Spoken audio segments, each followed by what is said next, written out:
to open Urban Lens 2018. We're still 2018, na? We have poets from Cafferati. Cafferati, if you don't know, and you really should know, you've been living under a rock if you don't know, is a forum for writers in English. They also host the longest running open mic at Prithvi Cafe in Mumbai. Their work is centered around writers, helping other writers get better at their craft. So today at the lab, we have a selection of poets from Cafferati who will all be reciting poems from the city. It's Urban Lens after all.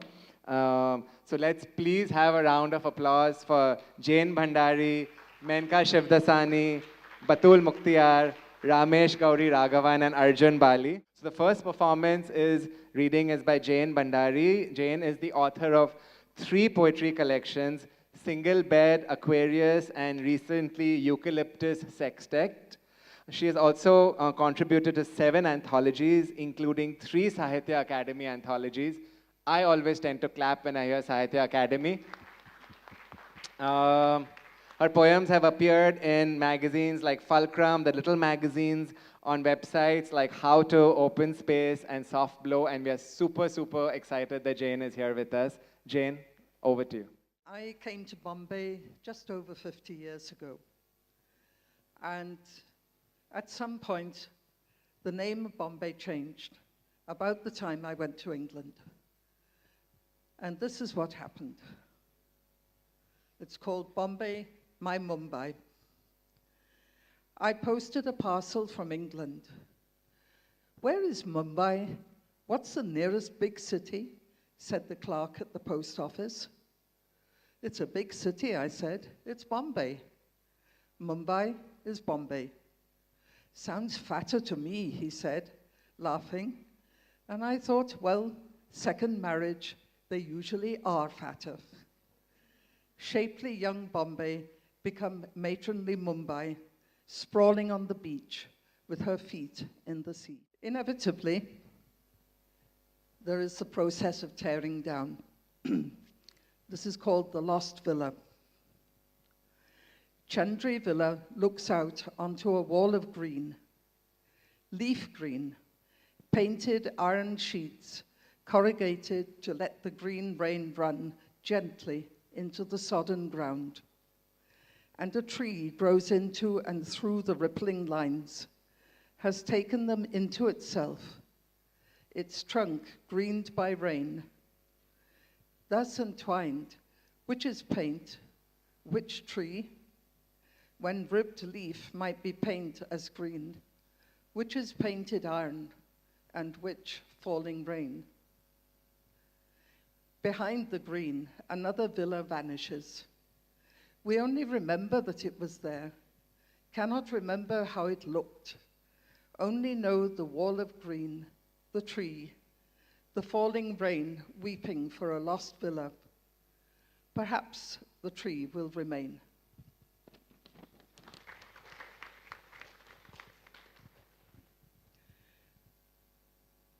Now, do you remember when all the coconut trees were pulled out of Marine Drive?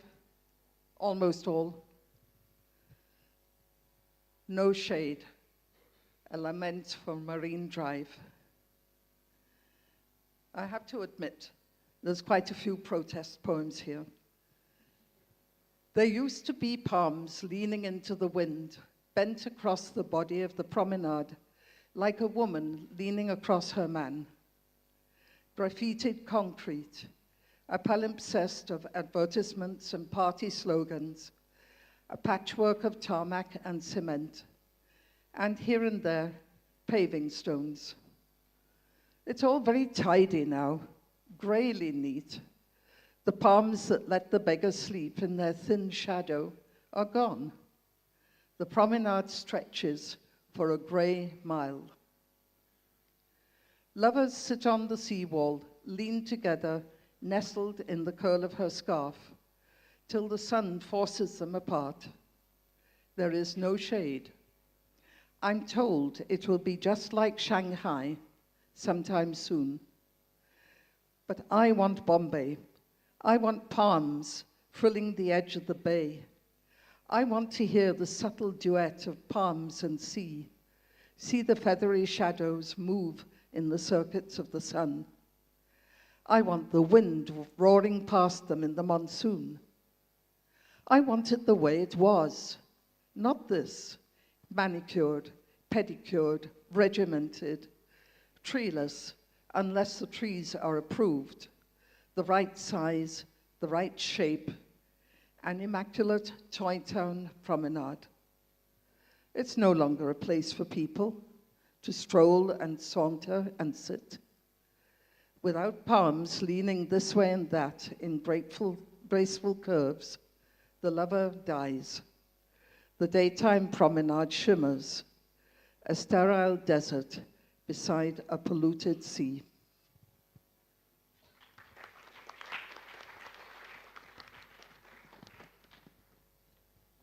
And now, a requiem for a very favorite restaurant, Samvar.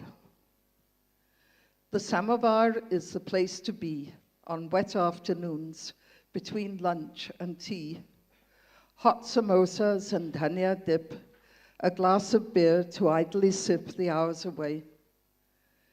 Paper lanterns cast a discreet glow. The Samvar is the place to meet the illicit lover as if by chance, exchange sweet nothings between lunch and tea, sandwiched between art and history. Culture lurks here, incognito, undisturbed by the odd mosquito. Repro-Mughal pictures studded with sequins and framed in tinsel gaze at the lovers. How many poems have hatched in here, warmed by the fans twirling hot air above us? How many fables have shaped themselves in the heavy fog of chips and chicken curry? No need to hurry. We dawdle over cups of tea, wait for inspiration, for lovers, for time to pass, for eternity. Samvar, R.I.P.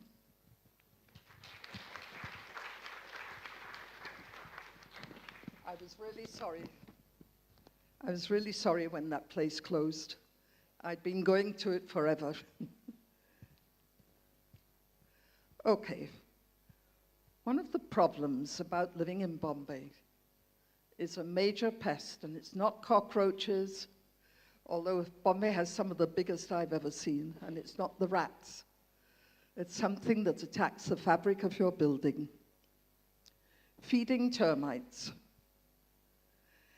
I should have heard the clatter of tiny knives and forks, the chatter of feasting termites in my walls, seen the fine dust falling, the pictures consumed, the daylight excluding tunnels across the floor.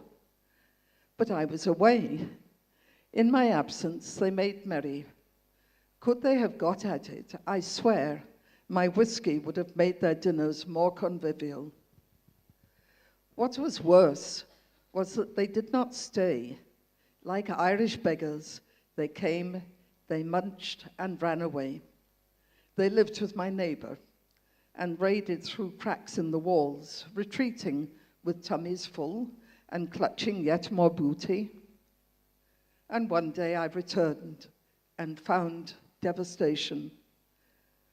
I put glass shelves and brass instead, but I know they lie in wait. Somewhere in the ceiling are hungry cohorts. Tomorrow, exterminators will come with deadly spray and lethal injection. This is my private Holocaust. And I, with vindictive glee, will sweep up lifeless bodies and consign them to the trash without a prayer.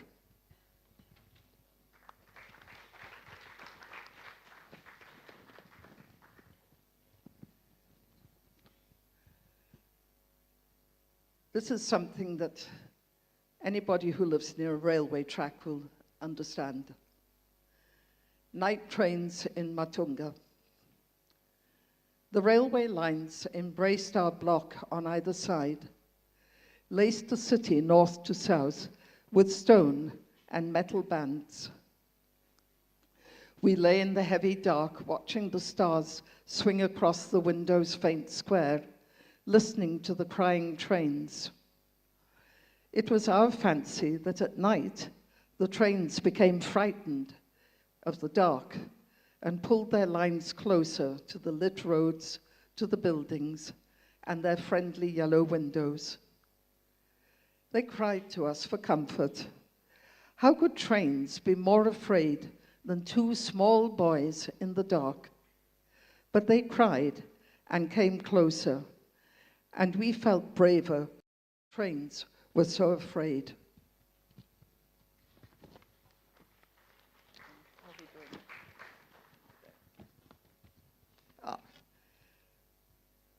And those who rent accommodation might be surprised by what they find in the cupboards.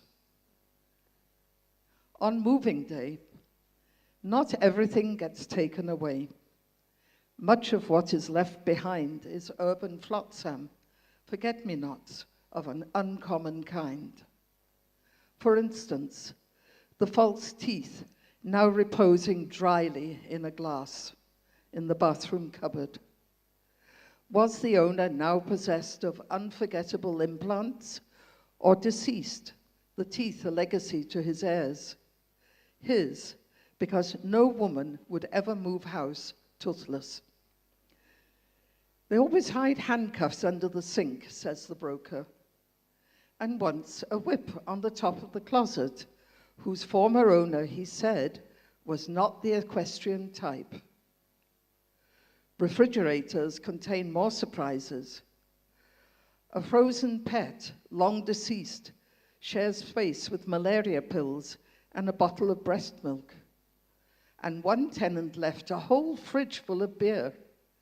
Maybe he died, and this was his legacy to us, like the teeth.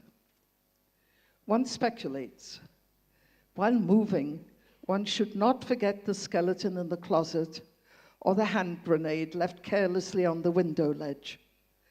And of course, Rover, deep frozen, pending the visit to the taxidermist. But the bathroom should be squeaky clean. No trace of past murders in the bathtub to give the next tenant nightmares.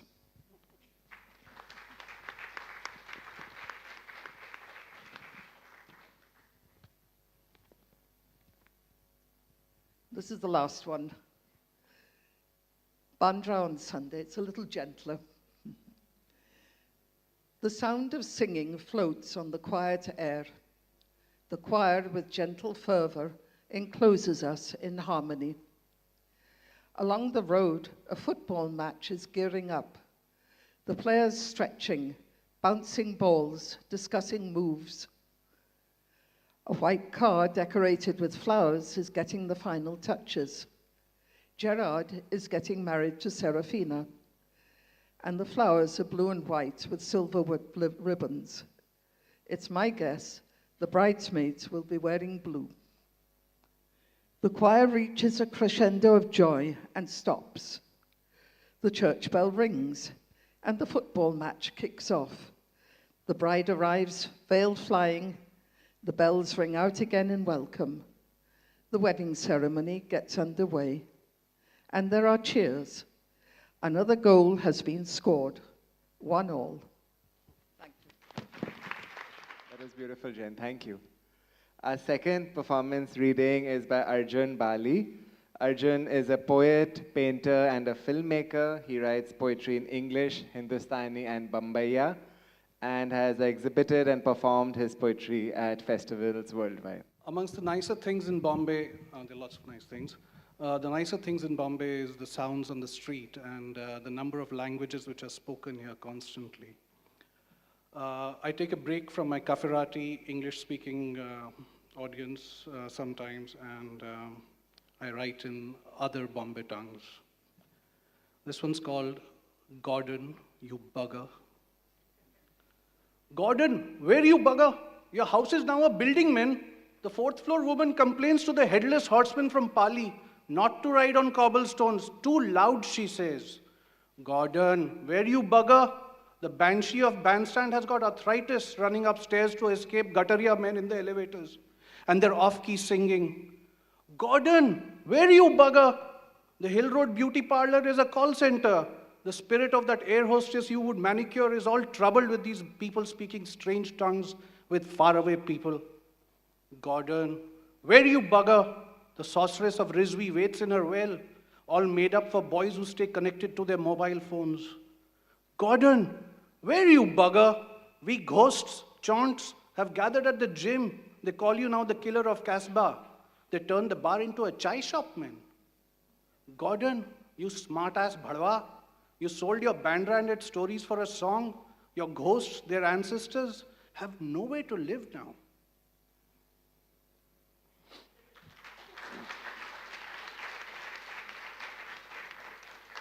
This is called gym. Gym में foreign का जूता, track pant, T shirt और headband matching पहन के अपन 30 minute machine पर भागा. बोले तो मेरा सांस, स्पीड, दिल का धड़कन और लव लाइफ सब डिजिटल, सब सामने, फुल टू कंप्यूटर. बोला तेज दौड़ने का. एसी में कांच के पीछू टीवी देखते सब, जेंट्री, स्टॉक मार्केट, चैनल, सास बहू का सीरियल, फिर सलमान खान डुप्लीकेट और मैं.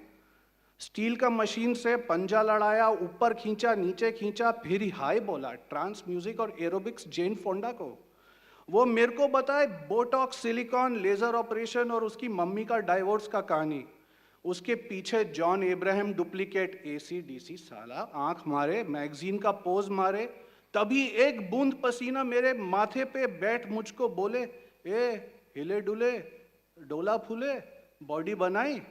मैं बोला, ए फिर क्या, 6 महीने का अक्खा एडवांस पैसा मैं दिया, अब तू चल हट, हवा आने दे.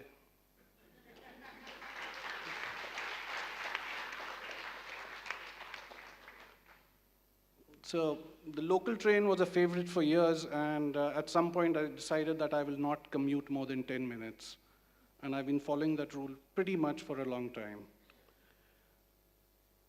Out there we find our busy selves articulating, chattering, conversing, discussing, echoing, enunciating, expressing, mouthing, orating, pronouncing, ranting, repeating, spouting, verbalizing, vocalizing, being eloquent. A buzz breaks out and we chatter, chit-chat, a conversation with hearsays, news scandal thrown in, slander for flavor, a pinch of babble for fun, blather, blether, not to forget to chronicle the clothesline, a defamation, prattle, report, scuttlebutt, a story, aha. Talk, yes, dirty laundry, dirty linen, dirty wash, idle talk, malicious, small whispering, sweetly is the storm cooked. Oh, color, how I love thee. Thank you, Arjun. Next, we have Batul Mukhtiar. Batul is a national award-winning filmmaker whose film Kafal has been screened in Mumbai, at Mami, and at other festivals all around the world, Gothenburg, Zlin, Busan, the South Asian Chicago Film Festival, the Saga Stockholm Women's Film Festival, and so many more. Yes? How many of you have been to a place called Zlin? I didn't even know where it was. Google it. While you're Googling it, we haven't got many people using hashtag UrbanLens, so you can do that as well. Batul also writes short stories and blogs about life and the movies. And Batul, thank you. We're very happy to have you here. So I'm not a poet. I'm going to read a short story. It's called This Is Mine. Tasha knocked on the door. The lady opened the door. The lady was wearing a sleeveless knee-length dress. It was an indigo blue. Her hair was tinted with blonde highlights. She looked old. I had never seen her so close up. We shared the lift sometimes, but I never looked at her. Our lift was so small, I tended to shrink into myself even more than I usually do. Anyway, she had moved in only a week ago. Tasha said to the lady, "Auntie, that money plant in your balcony is ours." The lady looked confused for a moment. She had opened the door and looked down at Tasha and smiled. Now the smile seemed a little lost, but she still held on to it, gazing intently at Tasha, trying to understand what she was saying. Tasha said patiently, "It has come from our house, the money plant. It is in our pot, in our balcony. We want to take it back." The lady's smile froze. She looked at Tasha. She said politely, "Yes, of course. Do you want to take it now?" Tasha turned back and looked at me. I looked at the lady and said politely, "No, we will come back tomorrow and cut it. It is ours, you know." The lady said, "Of course." Tasha and I went home. I thought of the horror I had seen on the lady's face when Tasha had said, "We want to take it back." I knew it had been horror. It had been there for only a moment, but it had been horror. I thought of Tasha's face, small, round, big-eyed. It was a face created to invite affection and love. There was nothing in it that should induce horror. And yet, I had taught her so much that would horrify people. I could see that in the dark of the night as clearly as I saw the expression on the lady's face, even with my eyes shut. I did not even know the lady's name. She lived next door. She had moved in alone. I did not know her name. But I knew she felt sorry for Tasha. I had seen the horror on her face. Tasha was such a little girl. Why had I taught her such terrible things? Why had I prompted her to go next door and bring back our errant money plant growing in our neighbor's balcony? When did I become the person who could not even share a tendril of a plant, who thought that everything that was mine is mine?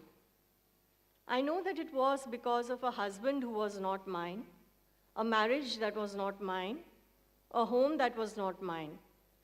Knowing how tenuous my status was in the scheme of things, I clung to the small forms around me, the rituals, the possessions, the small privileges due to me. I was offended easily. I was insulted easily. I had fought with all my family because I could not fight with my husband. And I had taught Tasha too to cling to what was hers, to fight for what was due to her. Even though she was only such a little girl, already she had learned that even a money plant was not to be shared, that given a chance, that world would snatch away what was hers, so she had better claim it and hold on to it tight. The next day, I potted a hibiscus plant and gave it to Tasha. "Go and give it to the lady next door. Ask her what her name is. Tell her to ask us if she needs anything." Tasha went obediently. She never questioned love, as she never questioned hate. Love came easier to her anyway. She was so little. Tasha came back home, her hand clutching a few toffees. She sat and ate each one solemnly, playing with the wrappers long afterwards. That night, I decided Tasha and I would leave this home, which was not ours. In the battle for which was not mine, I did not want Tasha to scrounge for all that was hers. Tasha would grow up sharing money plants and smiles, and conversations and toffees. She would not have shears in her hand, ready to snap up tendrils of errant plants. Our next performance is by Ramesh Gauri Raghavan. Besides teaching archaeology, researching board games, and peer counseling for suicide prevention, he also edits the literary journal Narrow Road. Ramesh, thank you. The first is called The Pastoral That Isn't. The subtle play of light on the tamhan blossoms. Violet turns pink, turns lavender on a pre-monsoon June morning. A crow contemplates its nest overlooking white mounds of salt. By the pans, and the raptor, perhaps a fishing eagle, a black speck starring the day sky. And then there are the gulmohar and amalthas, with pods like ugly brown penises, their spring crowns shrinking. And last, the welcome canopy of the rain tree. I sigh. It could have been an idyll, a pastoral even. But for the electricity pylons, the rows of false Ashoka, and the dour grey of a building under construction. I'm in a belching taxi, late to work again.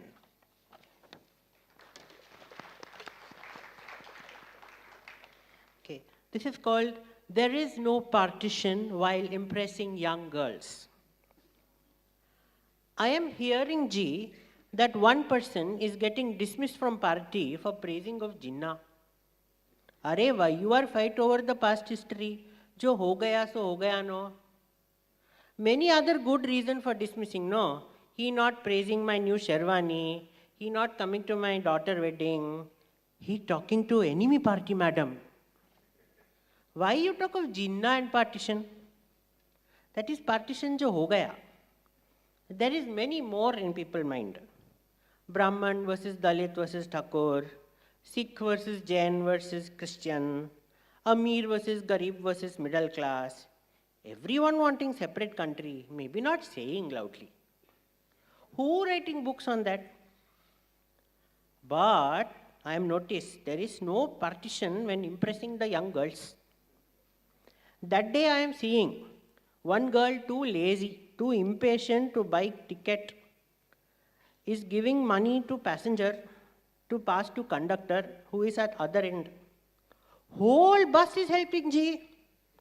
All men are rising to occasion. Young, old, Hindu, Muslim, fit, fat, rich, poor, hero, zero, all type men's wanting to help young lady. Maybe I write book on that. What do you say, Ji?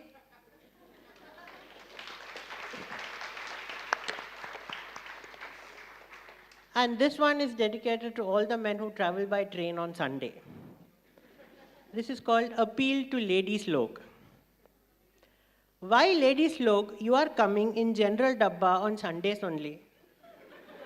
You are making the gents log to behave extra carefully and not to using motherchod benchod language, which is very unnatural for us. Over and above, Ji, your gents log are becoming extra aggressive, and you couples are taking so much place where every day 4-5 men are standing only. And what is really sad is that, Ji, all the tight jeans wali ladies, they are going in ladies' compartment only. Only burkha and benji type ladies are coming in general dabba. So lukha type boys are hanging from footboard only to make distance from you. And they are blocking us gentlemen type gents from boarding and getting off the local. And that is causing very much tension. Menka is an alum of our Culture Lab. She last performed not on this stage, but at a stage at a big factory, which is now no longer existent. We had Vikhroli's Skin about 4 years ago that happened there. Menka has 4 collections of poetry: Phrasal, Nirvana at 10 rupees, Stet, and Safe House. Menka has also edited an anthology of women's writing for Sparrow. Sparrow is sound and picture archive for research on women. She's co-translator of an anthology on Sindhi partition poetry, Ye for Sindhis. Any other Sindhis in the house? Very good. If I had known, we would have made Sai Bhaji or something. But we need at least 5, I think, for that. It's called Freedom and Fishers. It's by Sahitya Academy, and she's also played a key role in founding the Poetry Circle. So Menka, thank you so much for being absolutely and fabulously last. Thank you so much. I always knew that Parmesh didn't like me, and now he's proved it.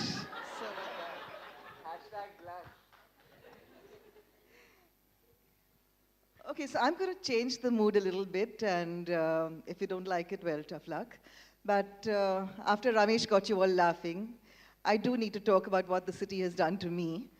I was born and brought up in Mumbai, and my first response and last response is to want to run away from it, right? Because the city is something that, you know, in spite of all the crowds, you find that you can live a very isolated existence.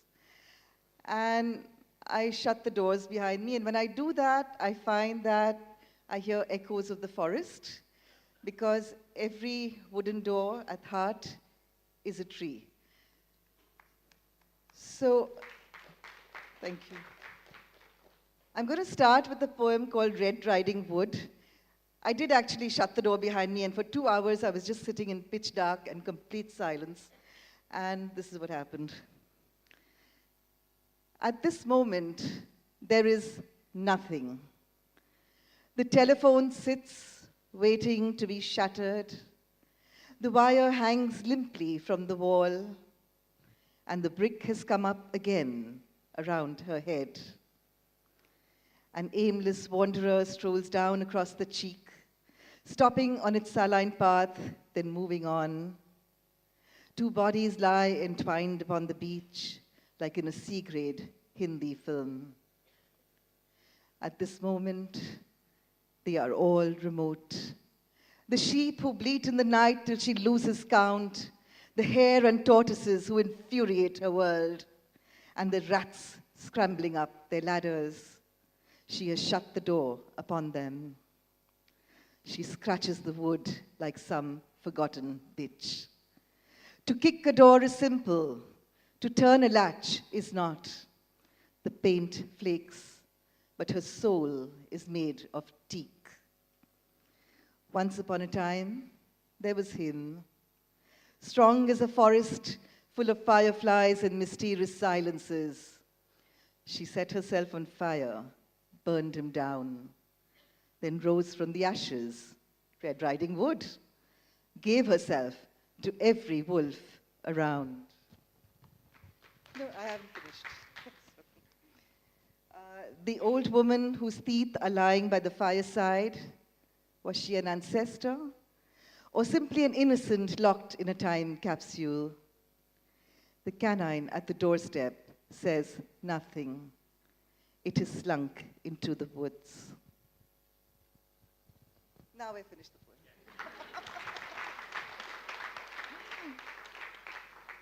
The other thing I find about living in the city is that, we live interior lives, very rich, deep interior lives, and nobody has a clue. The people who interact with us daily have no idea what's going on in your head. And I wrote this poem called Repair Job. Somebody's done a video with it, so you'll find it, I think, Australian Broadcasting Corporation. Repair Job. Yesterday, I slit a jugular that had strayed into corner of my brain. Nobody screamed. Not the commuter, the street vendor, the businessman, the slut. The small talk rolled off like blood, turning the inside scarlet as lust. And they said, "See the roses in her cheeks." I picked the thorns off like worms, split a finger or two as I did it. The petals closed in, trapped an insect. Listen to the buzzing in the stamen like a beehive being smoked out by someone, the honey all viscous like glue. I put the jugular together, stuck the slits together with gum. Nobody noticed what happened. The businessman, he smiled and proposed.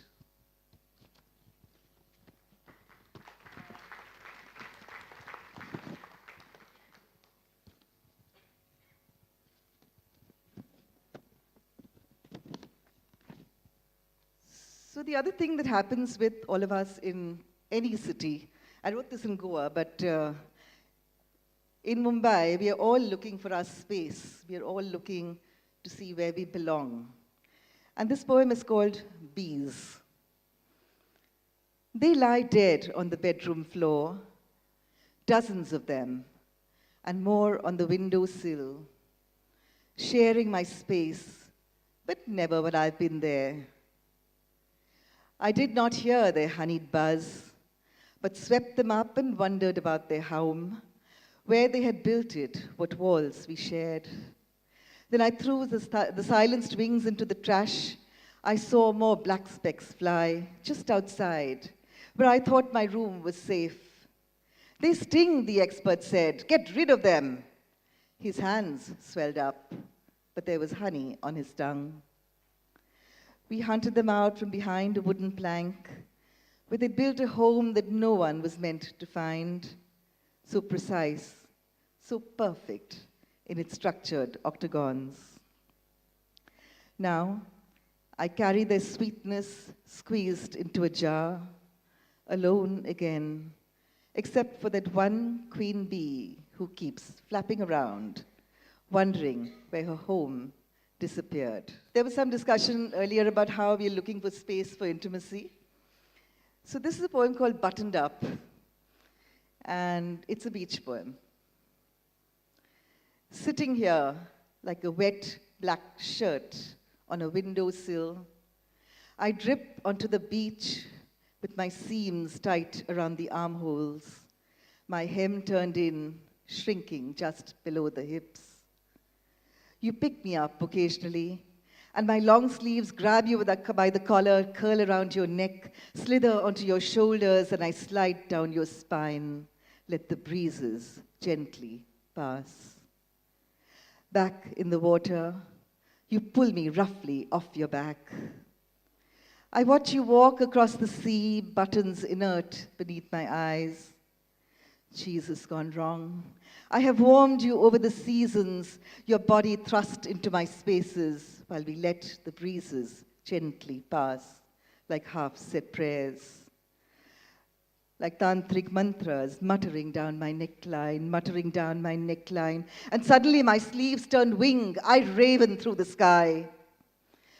You make love to the sharks as I circle you like a moonless halo, and your unborn children turn to jellyfish in the sand. I'll end with, this was the title poem of my first book, Lover, Loser, Addict. I have not read it too often because I always felt it was a little too long to be reading. So again, what the city does to me is, it is an insidious thing. You try to run away from it, but it gets into your blood, and I found that while my poems are not directly about the city, I tend to use metaphors from my experience of living here. So as a young journalist, I got very close to a lot of drug addicts. I wrote about them. I went to their homes. I went to the home of a drug dealer called Dawood Kutta. I went to the bylanes. I spoke to a lot of people. And this was a poem that I wrote at that time. Lover, loser, addict. When you are happy, only cliches come to mind. The sky is blue. Grass is green. Butterflies are free. Then something happens. And solitary as a murderer, you twist the knife and stalk the streets, your brain being crushed to powder like the contents of a vial of smack. Nirvana at 10 rupees is cheap, but the sky has a silvery tinge you would rather perceive as grey. The butterflies are pinned heads down, their backs to the wall, like you. Come to me, darling, the woman screams, and the lover true to himself does not. Then the knife becomes an index finger, then many fingers, and the hand is finally ready. Strangle him, whispers a voice. Strangle yourself. But you do nothing except twist the handkerchief in your palm while the world laughs and calls you mad. The psychiatrist smiles. He does not have a couch. He operates across restaurant tables, in bars, expensive taxi rides. He is good, you think, then knock off the O, make him God. As he puts his arm around you, talks of J. Krishnamurti, and all you can think of is death. And he tells you that one day you must die, but not right away. And the butterflies faintly struggle on their pins, and cumulus billows across the sky, and suddenly grass means hash, and you are high. But when you're flying upwards and gravity is losing its force, you can't stop. You go higher, higher, higher till you're hit smack on the face. Brown sugar, they call it. It's sweet. It's muddy brown. You use it for cakes, your mother thinks, far down in her kitchen on earth, while you, Buddha for ₹10, smile benignly in your heaven. And the psychiatrist says goodbye, leaves you to pay the restaurant bill. And don't forget his fees, though he will not ask. The butterfly no longer struggles, so you think all is well. Then you realize it's not fluttering anymore because it's dead. And you, big deal. They ripped you apart with the knife with the index finger, then they choked the last breath with the handkerchief in your palm. All the world is well, mythic lover. The sky is blue. At least it looks that color. from down here where the fires burn. Thank you. If I can ask actually one of y'all to tell everyone about Cafferati. Does anyone want to share what Cafferati does and how they can be part? Cafferati started about 2003, and it was just a bunch of writers who got together to work as a peer group to support each other, because a lot of writers, or most of us, live in caves. We don't come out. We have no idea what the world looks like on most days. So, just to help each other out, not only with the craft, but also with the commerce and ideas of what to do with it. At one point, it was an online platform, and at one point of time, we had 5,000 members across the 5 continents. And this was way back in 2005, 2006. Since then, not most, but I would say at least 15 or 20 have gone on to become full-time novelists and have published several novels since then in India, and pretty famous names. Apart from that, there are a whole lot of poets, who not only work in English. Cafferati mostly works in English, but they also work in other languages, and they have been performing. Our Delhi chapter and Bombay chapters are the most active. The other chapters, not as much, but Bangalore does wake up once in a while. Yeah, that's pretty much it. Yeah. And if anyone wants to, how do Yeah, they so come? you're welcome. We have a monthly reading, and it's great fun. I mean, we have samosas and coffee and tea and some great poetry, and we work with very intimate groups. Not more than 10 or 12 max poets, writers, discussing their craft, and it's good fun. Come and get onto the Facebook page to get in touch with us. And that's how we spell it. Yeah. Yeah. So I saw Cafferati as a natural progression after, when Poetry Circle started in 1986, there was no internet. So we used to actually meet twice a month. And gradually, as we got older and busy with work and other responsibilities, we stopped meeting, and the Poetry Circle went through a bit of a difficult time. So Cafferati had the advantage of being online, which I thought was an amazing thing that could bring people together. And I was really glad to be associated with it and do whatever little I could to help it. But I think we should, on this occasion, none of the people who have represented and started Cafferati are here today. So I think we should give a big hand to Peter Griffin, Manisha Laki, and Annie Zaidi.